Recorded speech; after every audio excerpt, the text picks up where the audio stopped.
اهلا بكم من جديد. النهارده هنتكلم عن فنانه طبعا محبوبه من العالم العربي كله، قدمت لنا اعمال فنيه خالده، هي الفنانه شاديه. وهنقول عنوان الفيديو: السر في رقم 12، امنيه شاديه التي لم تتحقق في سن ال50.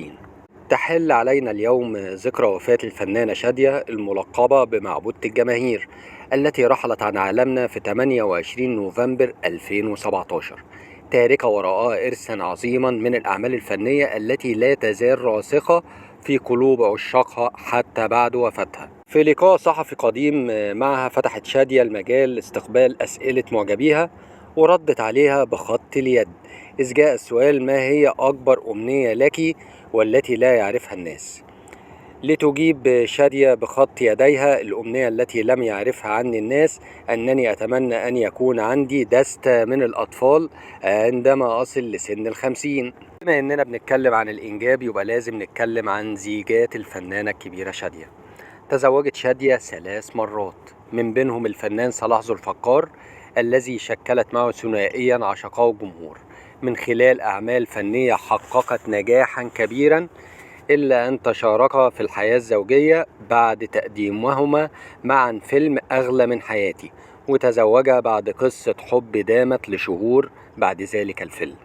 وعاش النجمان حياة سعيدة للغاية، وتمنت أن ترزق بأطفال منه، لكنها لم تستطع أن تحقق هذه الأمنية، إذ كانت تتمنى دائما سماع كلمة ماما في الحقيقة، كما كانت تسمعها في الأعمال التي تشارك بها في السينما، إذ تعرضت لفقد جنينها منه، ومن بعدها انفصل الثنائي.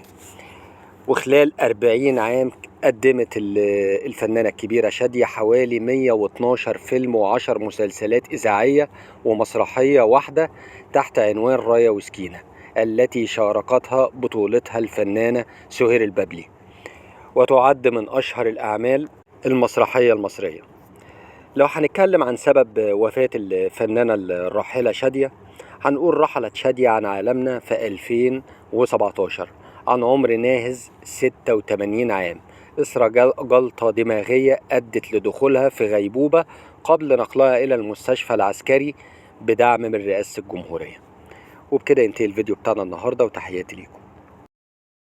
وبكده نوصل لنهاية الفيديو بتاعنا النهاردة. ولو كنت بقى من المناضلين اللي تحملوا الفيديو للنهاية، بنشكركم جدا طبعا على المشاهدة، وما تنسوش بقى الاشتراك في قناة لو ما كنتوش مشتركين، واثبت بقى بقائك معانا بإعجاب وتعليق، وما تنسوش كمان تشاركوا الفيديو مع أصحابكم وأصدقائكم، وتابعونا لمزيد من الفيديوهات الممتعة. والسلام عليكم ورحمة الله وبركاته.